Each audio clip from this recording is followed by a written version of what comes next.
So, in Yakutia, the largest and coldest region of Russia, the indigenous Sakha people believe in something the rest of the world does not have a word for. They are called Ichchi. The translation is usually spirits of place, but that doesn't capture it. An Ichchi is not a ghost. It is not a deity.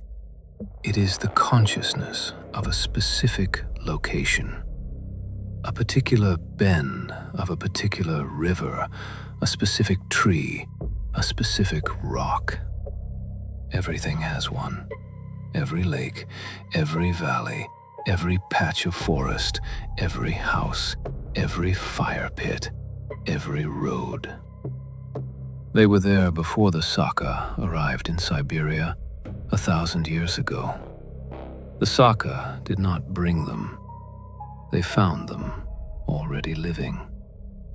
Most Ichchi are not hostile. A river spirit will give you fish if you ask politely. A forest spirit will let you hunt if you take only what you need and never the last one. A house spirit, called the Bayane, protects your family if you leave it small offerings and never speak rudely in your own home. But some Ichchi are different. My grandmother was Sakha. She grew up in a village near the Aldan River. She told me 3 things you must never do in the Yakutian wilderness.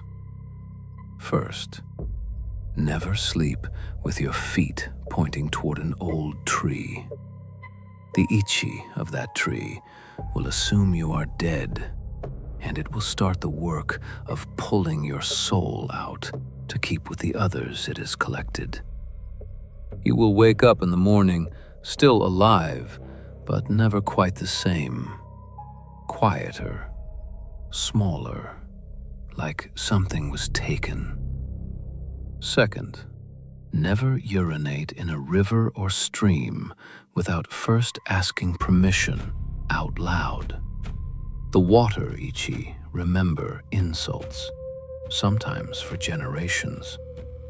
A man in her village did this as a joke when he was young. 30 years later, his grandson drowned in the same river on a calm day with no current. The body was found facing upstream, eyes open, hands folded over the chest as if laid out for burial. The river Ichchi had collected what it was owed. Third, and this is the one she told me to never forget. If you are walking in the Taiga and you find a place that is silent, no birds, no wind in the leaves, no insects, turn around and leave. You have walked into the personal space of an old Ichchi, one of the ones that has been there since before the Sakha, since before any people. The kind that does not have a name because no one who met it lived long enough to give it one. It will not chase you. Ichchi do not chase, but it will remember your face, and it will know where you live. My grandmother said that in the 80s, a Soviet geological team mapping the region walked into a place like that. A small clearing in the deep taiga.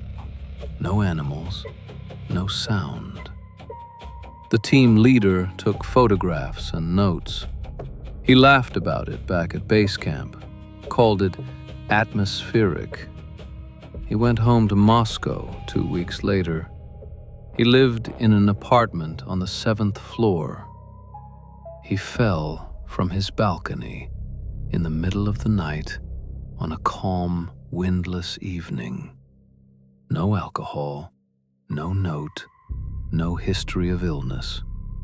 His neighbors said he had been standing on the balcony for some time before he fell, looking east toward the Taiga, as if listening to something. The Sakha have a saying about the old Ichchi: if the forest is quiet, it is not empty, it is full.